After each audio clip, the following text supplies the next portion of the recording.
নিকটতম আত্মীয় হোক না কেন, যখন এটা সুস্পষ্ট হয়েছে যে তারা জাহান্নামী।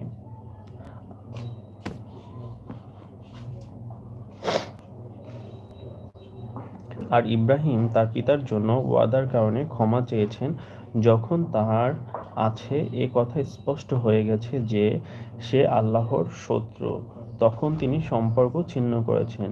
নিশ্চয়ই ইব্রাহিম ছিলেন অত্যন্ত কোমল প্রাণ, ধৈর্যশীল। আর আল্লাহ কোনো জাতিকে হেদায়েতের পর বিভ্রান্ত করেন না, যতক্ষণ না পরিষ্কারভাবে বলে দেন সেসব যা থেকে তাদের বাতে হবে। নিশ্চয় আল্লাহ সর্বজ্ঞ। নিশ্চয় আকাশসমূহ ও পৃথিবীর পূর্ণ ক্ষমতা আল্লাহর। তিনি জীবন মিত্র দান করেন। আল্লাহ ছাড়া তোমাদের না কোনো বন্ধু আছে আর না আছে কোনো সাহায্যকারী।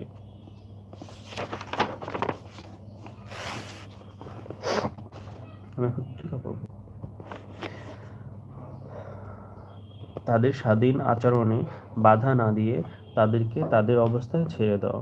তাদের প্রতি সন্তুষ্ট হও না, কেননা খোদা যখন তাদের প্রতি সন্তুষ্ট নয় তখন মুমিনদের জন্যও তা নিষিদ্ধ। টিকা।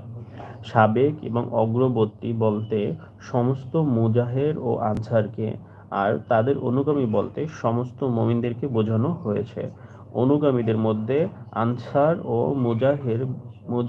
মুজাহের ব্যতীত অন্যান্য সাহাবীগণও রয়েছেন। তাদের স্থান সাধারণ মুমিনগণের ঊর্ধ্বে। দেখা যায় ইসলাম গ্রহণের ব্যাপারে অগ্রবর্তীতা হিসাবে ফজিলত ও মর্যাদার তারতম্য হয়েছে, কেননা পূর্ববর্তী লোকদের ঈমান আনয়ন দেখে পরবর্তী লোকেরা ঈমান এনেছে। কাজেই পূর্ববর্তী লোকগণ পরবর্তীদের পথ প্রদর্শক হলেন। মর্যাদার তারতম্য অনুসারে সওয়াবেরও তারতম্য হবে, অর্থাৎ অগ্রবর্তীগণ বেহেশতের উচ্চতর এবং উত্তম স্থানে প্রাপ্ত হবেন এবং খোদার সন্তুষ্টি অধিক লাভ করবেন। বুঝছো তানজিব? মানে তুমি একজন, তোমার মানে বড় যে উনি বড়ই সওয়াব পাইবে, তারপর হচ্ছে যে এই ছোট তো ছোটই সওয়াব পাইবে, এইরকম কথা। যেমন ধরো, যেমন পূর্ববর্তী লোকদের ঈমান আনয়ন দেখে পরবর্তী লোক, মানে পূর্ববর্তী লোক যাদের দেখে অন্যরা হচ্ছে মানে ঈমান আনছে, তো কাজী ওই পূর্ববর্তী লোকগণ পরবর্তী যারা আনছে তাদের হচ্ছে পথ প্রদর্শক, মানে আগে যারা ছিল তারা। তো মর্যাদা তারতম্য অনুসারেও সওয়াবেরও তারতম্য হবে। তাহলে মর্যাদা যেহেতু আগে ওনাদের, সওয়াবটা ওনাদের আগে হবে, অর্থাৎ অগ্রবর্তী মানে যারা হচ্ছে অগ্রবর্তীগণ ভেস্তের উচ্চ মানে প্রথমে যারা ছিল ইমান আছে, তারা হচ্ছে প্রথমে ভেস্তের উচ্চ স্তর এবং উত্তম স্থানে প্রাপ্ত হবে এবং খোদার সন্তুষ্টিও অধিক লাভ করবে। বুঝছো? এই জন্য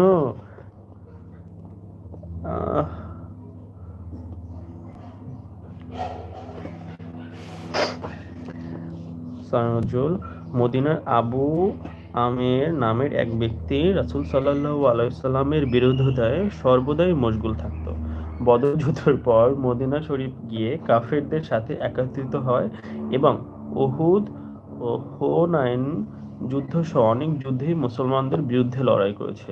পরিশেষে রোমের বাদশার কাছে গিয়েও তাকে মুসলমানদের বিরুদ্ধে যুদ্ধ করার জন্য উদ্ধৃত করেছিল। সেখান থেকে সে মুনাফিকদের কাছে একটা চিঠি লিখল যে তোমরা মসজিদ কোবার সামনে তোমাদের এলাকায় আমার জন্য একটা মসজিদ নির্মাণ করো। মানে হচ্ছে যে মসজিদ নির্মাণ করে না, মসজিদের ভিতর আছে যারা হারাম টাকায় মসজিদ নির্মাণ করে আর হালাল টাকায়। তো তোমার সিদ্ধান্ত নিতে হবে তুমি কোন মসজিদে যাবে, হালাল টাকাটা যাবে না হারাম টাকাটা যাবে। এই মদিনায় একজন কাফের ছিল, মুনাফিক ছিল, যে হচ্ছে ওনার নামে কাফের মসজিদ, হ্যাঁ, হারাম টাকায় হচ্ছে মসজিদ করছে। তো এখন এই আল্লাহ তাআলা বলে দিয়েছে যে তুমি হচ্ছে হালাল টাকার যে মসজিদটা নির্মাণ করছো সেই মসজিদ তোমার যাইতে হবে।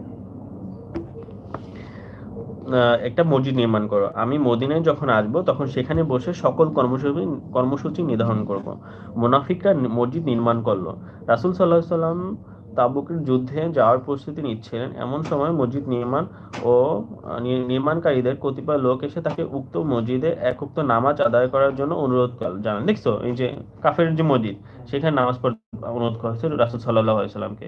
তো রাসূল সাল্লাল্লাহু আলাইহি সাল্লাম তাবুকের যুদ্ধ থেকে প্রত্যাবর্তনের সময় মসজিদে নামাজ পড়ার ওয়াদা দিলেন। তখন মসজিদে জিয়ার সম্পর্কে আয়াত অবতীর্ণ হয়, মানে আল্লাহ তাআলা নিষেধ করেছেন।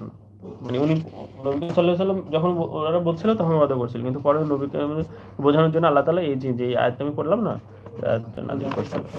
হ্যাঁ, হ্যাঁ, ওটা কোনো কাজেই আসবে না। শুধু, শুধু যে আরো